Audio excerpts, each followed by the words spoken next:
BRS MLC Kalvakuntla कविता ने कहा कि 2009 में सीएम केसीआर द्वारा अलग राज्य के लिए अनशन किया। इटली महारानी सोनिया गांधी ने तेलंगाना को वापस लिया। इसके चलते सैकड़ों को बलिदान देना पड़ा। इसके लिए सोनिया गांधी जिम्मेदार है। कविता ने जीवन रेड्डी को सोच समझकर बात करने का सुझाव दिया। मुझे महारानी एलिजाबेथ मत कहो, मैं तुम्हारी इटली की महारानी नहीं हूँ। मैंने आपकी इटली की रानी की तरह तेलंगाना के सैकड़ों बच्चों की जान कुर्बान नहीं की हूँ। कविता ने टिप्पणी की है कि भले ही अपने अपमानित किया हो और स्थिति को भूल गए हों और बदकुमा का अपमान किया हो, जो तेलंगाना का प्रतीक है, मैं संयम के साथ बोल रही हूँ।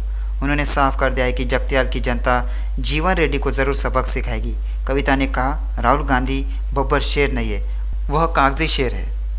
बीआरएस के कार्यकारी अध्यक्ष और मंत्री केटीआर ने कहा कि कर्नाटक में मौजूदा मुश्किलें कांग्रेस की अक्षमता के कारण पैदा हुई है। कहा गया है कि राज्य भर के किसान इसलिए विरोध प्रदर्शन कर रहे हैं क्योंकि कांग्रेस सरकार पर्याप्त बिजली आपूर्ति करने में विफल रही है। केटीआर ने ट्वीट किया कि तेलंगाना के किसान कांग्रेस पार्टी की अक्षमता के बारे में जानते हैं और उन्होंने दशकों तक उस दर्द का सामना किया है और अब कर्नाटक में किसान उस दर्द का अनुभव कर रहे हैं। कर्नाटक सरकार किसानों को बिजली मुहैया कराने के लिए संघर्ष कर रही है।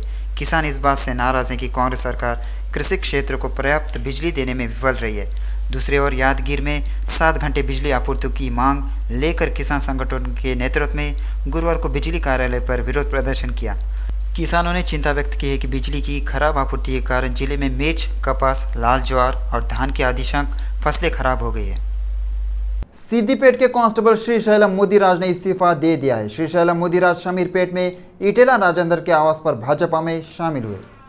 तेलंगाना आंदोलन के दौरान एपीएनजीओ नेताओं द्वारा एलबी स्टेडियम में आयोजित एक बैठक में 2 कांस्टेबल श्रीशैल मुदिराज और श्रीनिवास गौड़ ने जय तेलंगाना के नारे लगाए। तब इटेला ने उन्हें याद दिलाया कि मैंने उन्हें बधाई दी थी।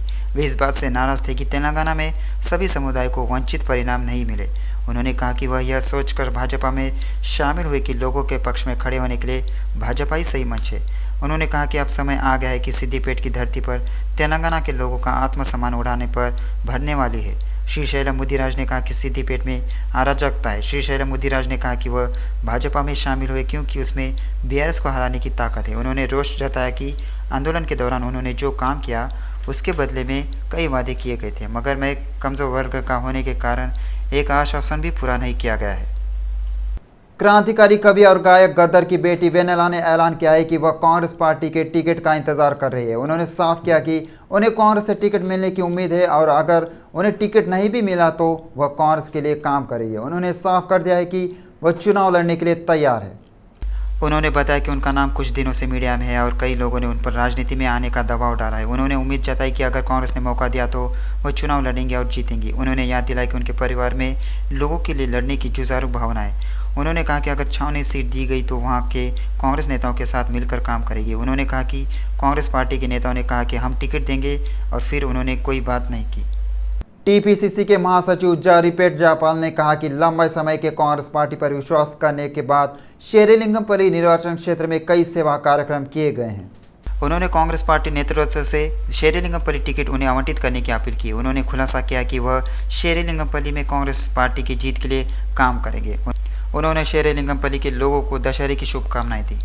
पूर्व मंत्री मोत्कुपल्ली नरसिम्हलू ने टैंक बंड के पास एनटीआर घाट पर कीटनाशक के साथ हंगामा किया। कहा कि उन्होंने मुख्यमंत्री केसीआर पर भरोसा करके बहुत बड़ी गलती की। उन्होंने याद दिला कि उन्होंने पहले कहा था कि अगर दलितों के साथ अन्याय हुआ तो कीटनाशक पीकर जाएंगे। उन्होंने कहा कि दलित बंधु लागू नहीं होने के कारण दलित युवा उन्हें संदेश भेज रहे हैं। उन्होंने टिप्पणी की है कि अगर केसीआर मुहूर्त निकालेंगे तो कीटनाशक पीकर मर जाएंगे। उन्होंने कहा कि केसीआर ने आश्वासन दिया कि वह दलित बंधु लागू कर रहे हैं और खुद उन्हें आमंत्रित किया तो वह पार्टी में शामिल हो गए और सोचा कि इससे दलितों के लिए अच्छा होगा, लेकिन ऐसा नहीं हो रहा है। उन्होंने पहले कहा कि अगर दलित बंधु लागू नहीं किया गया तो वे कीटनाशक भी पी लेंगे, इसलिए वह हर्षल औषधि लेकर आए हैं। उन्होंने कहा कि केसीआर मजबूत है, वे वैसे भी नहीं मरेंगे। उन्होंने कहा कि केसीआर ने मादिगा जाति को मंत्री पद तक नहीं दिया। सीएम केसीआर धोखाधड़ी का दूसरा नाम है। उन्होंने कहा कि प्रवलिका की आत्महत्या के लिए मुख्यमंत्री केसीआर जिम्मेदार है। कहा कि चंद्रबाबू की गिरफ्तारी के बाद बीआरएस ग्रेटर हैदराबाद में 30 सीटों पर हार जाएगी। उन्होंने कहा कि केसीआर को हराने की ताकत केवल कांग्रेस पार्टी में है और उस पार्टी को तेलंगाना राज्य में मौका दिया जाना चाहिए। अगर उन्हें तुंगतुर्ती सीट नहीं दी गई तो यह कांग्रेस पार्टी के लिए नुकसान होगा। टीपीसीसी प्रमुख रेवंत रेड्डी सबके घर जा रहे हैं, लेकिन एक दलित के घर नहीं आ रहे हैं। तेलंगाना के गृह मंत्री महमूद अली ने कहा कि बतकुमा उत्सव तेलंगाना संस्कृति का प्रतीक है। आईएस सदन डिवीजन के अंतर्गत सरस्वती नगर कॉलोनी में पूर्व नगर सेवक सामा स्वप्न सुंदरी रेड्डी के नेतृत्व में बतकुमा समारोह भव्य रूप से आयोजित किया गया। गृह मंत्री ने इन समारोह में भाग लिया और बतकुमा खेला। महिलाओं के साथ बतकुमा नृत्य ने सभी का उत्साह बढ़ाया। महमूद अली ने विश्वास जताया कि अगली सरकार बीआरएस सरकार होगी। देवी शरण नवरात्रु समारोह की जगहों पर भव्य रूप से आयोजित किया जा रहा है। विभिन्न स्थानों से बड़ी संख्या में श्रद्धालु देवी के दर्शन के लिए उमड़ पड़े। इसके एक भाग के रूप में चक्र मुदिराज के मार्गदर्शन में दशहरा शरण नवरात्रि उत्सव राम गोपाल पेट सिकंदराबाद में आयोजित किया गया था। राम गोपाल पेट में शरण नवरात्रि उत्सव मनाया गया। 7वें दिन श्री ललिता त्रिपुरी सुंदरी देवी का श्रृंगार किया गया और विशेष पूजा की गई। देवी के दर्शन के लिए बड़ी संख्या में श्रद्धालु पहुंचे। बस्ती निवासियों ने बताया कि वे अपने पैसे से राम गोपाल पेट में 11 वर्षों से नवरात्रि के दौरान 9 दिनों तक अन्नदानम कार्यक्रम का आयोजन करते आ रहे हैं। शेरेलिंगपरी निर्वाचक क्षेत्र की वडेरा जाति शेरेलिंगपरी निर्वाचक क्षेत्र के वडेरा कुला संगम ने 70,000 से अधिक मतदाताओं वाले सामाजिक समूह वडेरा को राजनीतिक और सामाजिक रूप से मान्यता देने का संकल्प प्रस्ताव पारित किया। विधानमंडलों में विधायकों और सांसदों के रूप में सीटें जनसंख्या के अनुपात के अनुसार आवंटित करें और हमारी जातियों को विभिन्न दलों के प्रतिनिधित्व करने का अवसर दे। इस कार्यक्रम में मुख्य अतिथि के रूप में राष्ट्रीय वडेरा कल्याण संघ के अध्यक्ष वेमुला वेंकटेश, वडेरा राज्य विद्यावंतुला वेदिका के अध्यक्ष समैया और डॉक्टर कोरडाला नरेश ने भाग लिया और भाषण दिया। उन्होंने उन्हें वार्ड सदस्यों से लेकर विधायक और सांसद स्तर तक राजनीतिक क्षेत्र में अवसर बढ़ाने की भी सलाह दी। पिछले सरकारों तेलुगु देशम और कांग्रेस पार्टियों ने वडेरा जाति को उचित, लेकिन बीआरएस सरकार में वह मान्यता खो गई। इसलिए इस बार बीआरएस पार्टी को हमारा समर्थन नहीं होगा। जो भी हमें जानता है उसे हमारा समर्थन दिया जाएगा। हाल ही में चुनाव आयोग ने नई मतदाता पंजीकरण प्रक्रिया शुरू की है। इसके तहत कई मतदाताओं ने मतदान का अधिकार दर्ज करा है। कुछ छूटे हुए मतदाताओं ने भी दोबारा मतदान के अधिकार के लिए पंजीकरण कराया। हरमाकोंडा जिले के कमलापुर मंडल से कोडेपाका कोटिलिंगम और कोडेपाका पद्मा ने भी मतदान के अधिकार के लिए आवेदन किया है। चुनाव आयोग के अधिकारियों ने उन्हें मतदान पहचान पत्र प्रदान किया है, लेकिन उन्होंने अपनी उम्र 44 और 42 साल के बजाय 100 साल से भी ज़्यादा लिखा है। कोडेपाका कोटिलिंगम 44 साल के हैं और कोडेपाका पद्मा 42 साल की है, लेकिन चुनाव आयोग के अधिकारियों ने उनकी उम्र 123 साल होने की पुष्टि की। वोटर आईडी कार्ड में दोनों की जन्मतिथि 1/1/1900 दर्ज थी। कोटिलिंगम और पद्मा अपनी उम्र 123 साल बताकर चौंक गए। पीड़ित अपने वोटर आईडी कार्ड में जन्मतिथि सही कराना और सही उम्र दर्ज कराना चाहते हैं। जगन मोहन राव को हैदराबाद क्रिकेट एसोसिएशन का नया अध्यक्ष चुना गया है। वह HCA पैनल के संयुक्त सदस्यों की ओर से रिंग में खड़े थे। उन्होंने अरशद अयूब पैनल से चुनाव लड़ने वाले अमरनाथ पर 2 वोटों से जीत हासिल की। सुशानल पैनल से चुनाव लड़ने वाले सरदार दलजीत सिंह को उपाध्यक्ष चुना गया। देवराजू को क्रिकेट फर्स्ट पैनल से सचिव के रूप में चुना गया और बसवराजू को, जिन्होंने सुशासन पैनल से चुनाव लड़ा था, संयुक्त सचिव के रूप में चुना गया। HCA पैनल के संयुक्त सदस्यों से चुनाव लड़ने वाली CJ श्रीनिवास राव ने कोषाध्यक्ष के रूप में जीत हासिल किया और क्रिकेट फर्स्ट पैनल से चुनाव लड़ने वाले सुनील ने पार्षद के रूप में जीत हासिल की। ऊपर क्रिकेट स्टेडियम में हुए चुनाव में 173 में से 169 सदस्यों ने हिस्सा लिया। इस जीत से जगन मोहन राव के समर्थक जश्न में डूब गए। हैदराबाद में पुलिस जांच के दौरान भारी मात्रा में नकदी जब्त की जा रही है। पुलिस पहले ही करोड़ों रुपए की नकदी जब्त कर चुकी है। हाल ही में एक बार फिर बड़ी मात्रा में कैश पकड़ा गया है। पुलिस ने AMR कंपनी के महेश रेड्डी के पास से 3 करोड़ रुपए कैश जब्त किया है। टास्क फोर्स पुलिस ने कर्नाटक से पैसे ले जाते समय पकड़ा। पुलिस को शक है कि AMR संस्था का महेश रेड्डी कर्नाटक के एक प्रमुख नेता का बेनामी है। बरामद 3 करोड़ रुपए की नकदी IT विभाग को सौंप दी गई। IT विभाग के अधिकारियों ने AMR संगठन के कार्यालय और महेश रेड्डी के आवास पर निरीक्षण किया। हैदराबाद में प्रवासी बंगाली समुदाय की तरफ से धूमधाम से दुर्गा पूजा का आयोजन किया जा रहा है। इसी सिलसिले में अत्तापुर बंगाली एसोसिएशन की तरफ से भव्य दुर्गा पूजा शो का शुभारंभ किया गया। कार्यक्रम में सिटी विजन के MD शिवराम कृष्ण बतौर गेस्ट ऑफ ऑनर उपस्थित थे। दुर्गा पूजा के महत्व को लेकर उनकी पत्नी के पुष्पलता ने अपनी बातें कहीं। SBR गार्डन में भव्य पंडाल में हजारों की तादाद में बंगाली समुदाय ने मां दुर्गा की पूजा अर्चना की। देश भर में नवरात्रि उत्सव की धूम मची है। क्या गांव और क्या शहर, हर जगह बड़े हर्षोल्लास के साथ नवरात्रि मनाई जा रही है। भक्तगण देवी मां के व्रत उपवास रखने के साथ ही पूजा अर्चना में भी भाग ले रहे हैं। उत्सव के तहत आयोजित विभिन्न कार्यक्रमों में बच्चों से लेकर बुजुर्गों तक हर कोई भक्तिभाव से भाग लेकर स्वयं को कृतार्थ कर रहा है। इसके तहत बंगाली एसोसिएशन के तत्वावधान में अत्तापुर में नवरात्र महोत्सव का आयोजन किया गया। इस भव्य समारोह में सिटी विजन के प्रबंध निदेशक शिव रामकृष्ण और पुष्पलता दंपति ने मुख्य अतिथि के रूप में भाग लिया। इन समारोह में बंगाली परंपरा को महत्व देने वाले कई सांस्कृतिक कार्यक्रमों में महिलाओं और बच्चों के प्रदर्शन ने दर्शकों को काफ़ी प्रभावित किया। बंगाली एसोसिएशन के सदस्यों ने सिटी विजन के प्रबंध निदेशक शिव रामकृष्ण दंपति को शॉल उड़ाकर और स्मृति चिन्ह भेंट कर सम्मानित भी किया। अत्तापुर बंगाली एसोसिएशन के अध्यक्ष कुंतल पुरुकेत, महासचिव तुहिन बासु व कमेटी के सभी सदस्यों ने मिलजुल कर प्रयास किया और महानगर में रहने वाले प्रवासी बंगालियों को पूजा के दौरान एकजुट किया। कार्यक्रम के दौरान बच्चों और महिलाओं का उत्साह देखते बन रहा था। On this day, I can just pray Durga to all of us on the Shashti day, to the Mother Katyayani, that let have lots of blessings in our life of health, happiness and prosperity, and more importantly is that we get rid of our enemies. And when I say enemies, we think enemies are outside in form of our neighbor, our relatives, or friends, or boss, or somebody. Enemies is within us, our own negative emotions. And Durga Katyayani helps us to overcome our own flaws, our own negative emotions.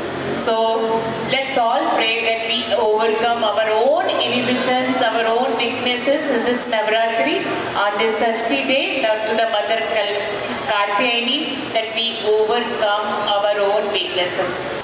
So from AVA, we welcome you all to enjoy the Durga Puja celebrations with us. We have a lot of cultural events, and please come and have fun with us. Everybody to Durga Puja, to Attapur Bengali Association. Want you to join us? The kids are going to dance and have fun. Enjoy Durga Puja, have some dance fun. मैं Attapur Bengali association की तरफ से बात कर रहा हूँ। यहाँ पर हम लोग दुर्गा माता का पूजा कर रहे हैं। दुर्गा माँ महिषासुर का वध कर यहाँ पर इसलिए पूजा मनाया जाता है क्योंकि वे अपने पिताजी के घर आते हैं जो हमारी धरती है। तो हम लोग यहाँ पर दुर्गा पूजा मनाते हैं। एबीए में हम लोग यहाँ पर कई सारी चीज़ कर रहे हैं। दुर्गा पूजा का पूजा भी कर रहे हैं, साइड में प्रोग्राम्स भी चल रहे हैं और खाने के विभिन्न तरीके के स्टॉल्स भी हैं। इसलिए हम लोग सब चाहते हैं कि आप भी एबीए में अत्तापुर बेंगली एसोसिएशन में आ सकें। एंड সবার জন্য মানে সবাই মিলে তো এনিওয়েজ এভরি ইয়ার আমরা এত এনজয় করি, ইভেন ডিউরিং কোভিড টাইমস যখন ভীষণ ডিফিকাল্ট টাইম ছিল তখনও আমরা আঙ্কেল আন্টি বাচ্চারা সবাই মিলে মানে আমাদের কাছে দুর্গা পুজোটা is like our own personal celebration.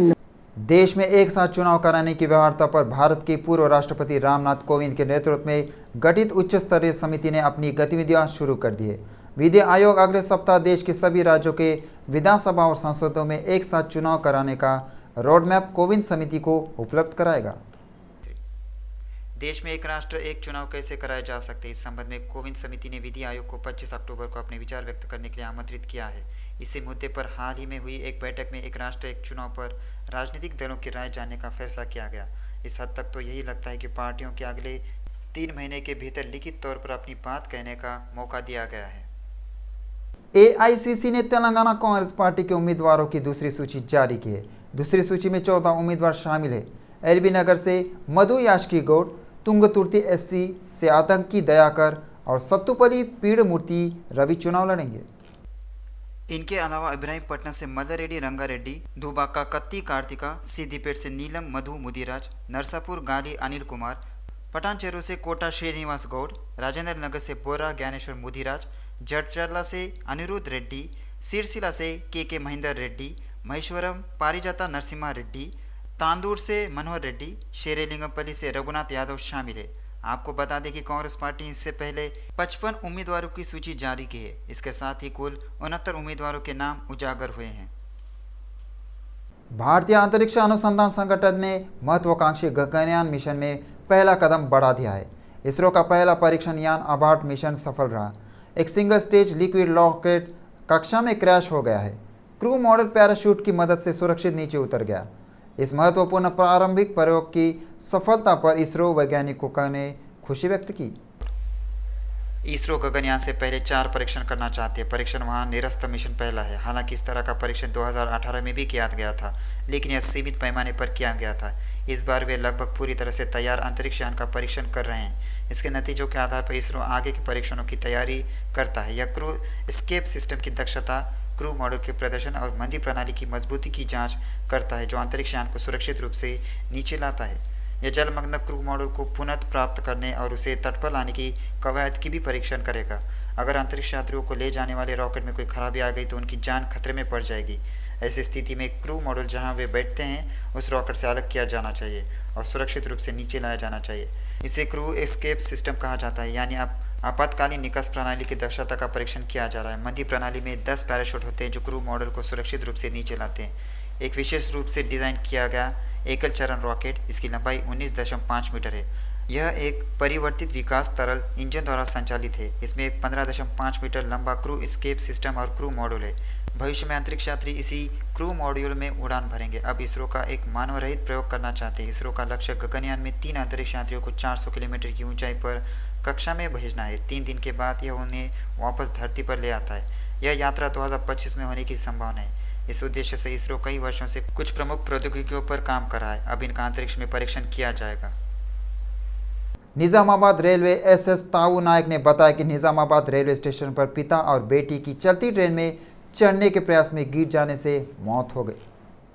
Hyderabad के चिंतल के रामचंद्र राव के परिवार के सदस्यों ने निर्मल जिले के बासर सरस्वती देवी के दर्शन के लिए परभनी एक्सप्रेस में बासर के लिए सीट आरक्षित की है।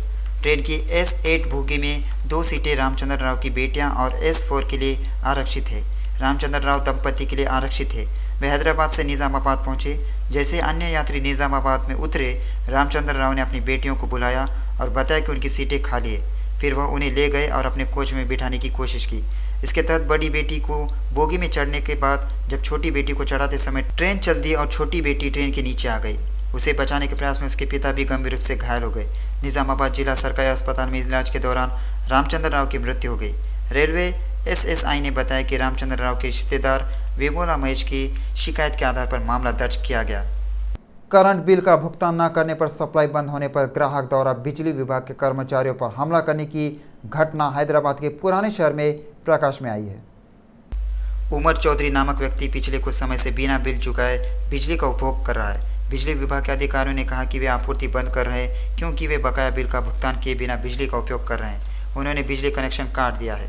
करंट कटते ही उमर का धैर्य टूट गया और उसने जेब से चाकू निकालकर बिजली विभाग के कर्मचारियों को धमकाया। बिजली विभाग के अधिकारियों ने पुलिस को शिकायत देकर कहा कि आरोपियों के खिलाफ सख्त कार्रवाई की जाए।